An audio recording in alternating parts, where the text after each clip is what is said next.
అరుణాచల శివ, అరుణాచల శివ, అరుణాచల శివ. మేము అరుణాచలానికి పౌర్ణమి రోజు కాకుండా దానికి 2, 3 రోజులు ముందే వెళ్తే దర్శనం తొందరగా అవుతుంది. వెళ్ళడానికి, రావడానికి కూడా పెద్దగా ఇబ్బంది ఉండదు అని అనుకున్నాము. అలా అనుకుని ఈ నెల 8వ తేదీ ₹50 టికెట్ బుక్ చేసుకొని అరుణాచలానికి వెళ్ళాము. టైంకి వెళ్ళాము. దర్శనం కూడా తొందరగానే అయ్యింది. కానీ రిటర్న్ వచ్చేటప్పుడు మాత్రం యాజ్ యూజువల్‌గా అరుణాచలం బస్ స్టాండ్‌లో ఇరుక్కుపోయాము. యాజ్ యూజువల్‌గా అని ఎందుకన్నానంటే, అంతకుముందు కార్తీక పౌర్ణమికి గిరి ప్రదక్షిణ వెళ్ళినప్పుడు కూడా అరుణాచలం బస్ స్టాండ్‌లోనే గంటలు గంటలు ఉండాల్సొచ్చింది. ఎందుకంటే మేమైతే రిటర్న్ ప్లాన్ చేసుకోలేదు. ఎలాగైనా బస్సులుంటాయి కదా! మరీ పెద్ద రష్ ఉండదు అనుకోని ధైర్యంగా బస్ స్టాండ్‌కి వెళ్ళాము. అక్కడ చూస్తే ఏపీఎస్ఆర్టీసీ బస్ ఒక్కటి కూడా లేదు. చాలా సేపు వెయిట్ చేశాక సప్తగిరి బస్ ఒకటొచ్చింది. హైలైట్ ఏంటంటే అందులో సీట్స్ అన్నీ రిజర్వ్డ్ అంట. పోనీ రిజర్వ్ కాని సీట్లేమైనా ఉన్నాయా? అవి మాకేమన్నా ఇస్తారేమో అని అడుగుదామంటే కూడా అక్కడ రెస్పాన్స్ సరిగా లేదు. ఆన్‌లైన్‌లో బుక్ చేద్దామని చూస్తే అప్పటికే అన్ని సప్తగిరి బస్సుల టికెట్స్ సోల్డ్ ఔట్ అని ఉన్నాయి. అతి తెలివి యూజ్ చేసి రెడ్ బస్, అభిబస్ లాంటివి అవి యూజ్ చేద్దామని చూస్తేనేమో వాటి ప్రైజెస్ 1500, 2000, 3000 ఉన్నాయి. ఇంకిలా కాదులే అనుకోని తమిళనాడు ఆర్టీసీ వాళ్ళ బస్సులు వెతుక్కుంటూ కాట్పాడి గాని, వేలూరు గాని వెళ్దామని ట్రై చేశాము. అయితే అక్కడ ఎన్ని సార్లు ఎంతమందిని అడిగినా ఇదిగో ఇక్కడ వెల్లూరు బస్ వస్తుంది అని చెప్తారు.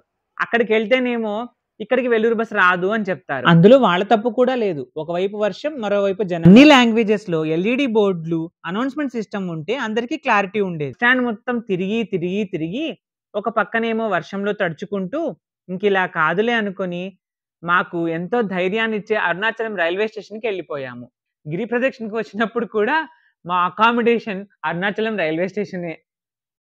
రాత్రి 12 వరకు వెయిట్ చేసి అప్పుడొచ్చిన ట్రైన్‌లో కాట్పాడి వరకు వెళ్ళి, మళ్ళీ కాట్పాడిలో దిగంగానే తిరుపతి వెళ్ళే ట్రైన్ క్యాచ్ చేసి ఎలాగోలా మొత్తానికి తిరుపతి చేరుకున్నాము. యూటీఎస్ యాప్‌లో టికెట్ కొట్టి జనరల్‌లో వెళ్ళాము.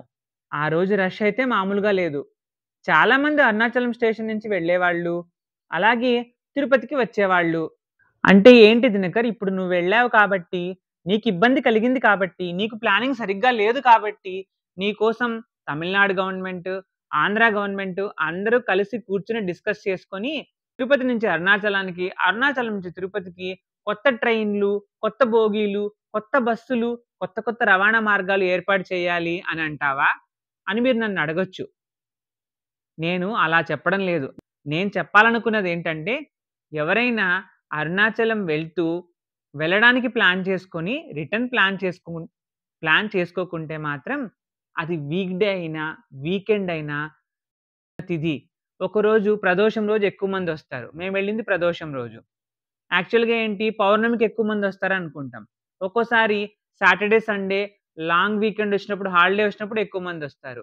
కాబట్టి మీరు వెళ్ళే రోజుకు తగ్గట్టు రిటర్న్ కూడా ప్లాన్ చేసుకొనే వెళ్ళండి.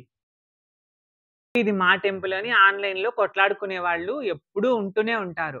ఇవన్నీ పక్కన పెడితే గవర్నమెంట్ వాళ్ళు నిజంగానే మాట్లాడుకొని రోజు తిరుపతి నుంచి అరుణాచలానికి, అరుణాచలం నుంచి తిరుపతికి లేదా ప్రసిద్ధ పుణ్యక్షేత్రాల నుంచి మరో పుణ్యక్షేత్రానికి డైలీ స్పెషల్ ట్రైన్స్ నడిపినా, లేదా పండుగ తిథుల్లో గాని స్పెషల్ ట్రైన్స్ నడిపినా నాలాంటి సగటు భక్తులకైతే నిజంగా అది పండగే.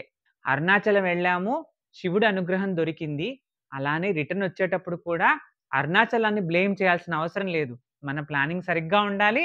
అలాగే రిటర్న్ వచ్చేటప్పుడు కూడా అరుణాచల శివుడిని తలుచుకుంటూ, దేవుడా మళ్ళీ నీ దగ్గరికి రావాలి. ఇంకోసారైనా ఇలా కాకుండా గట్టిగా ప్లాన్ చేసుకొని రావాలి అని కోరుకోవాలి. అరుణాచల శివ, అరుణాచల శివ, అరుణాచల శివ. అలానే అరుణాచలం బస్ స్టాండ్‌ని ఇంకొంచెం డెవలప్ చేసి, అక్కడ నేమ్ బోర్డ్సు, అనౌన్స్‌మెంటు మిగతా లాంగ్వేజెస్‌లో కూడా పెడితే భక్తులకు చాలా ఉపయోగకరంగా ఉంటుంది. ఇవన్నీ భవిష్యత్తులో జరుగుతాయని ఆశిద్దాం. ఓం నమః శివాయ. అరుణాచల శివ. ఈ వీడియో మీకు నచ్చితే లైక్ చేసి షేర్ చేయండి. ఇలాంటి మరిన్ని వీడియోల కోసం ఈ ఛానల్ని సబ్స్క్రైబ్ చేయండి.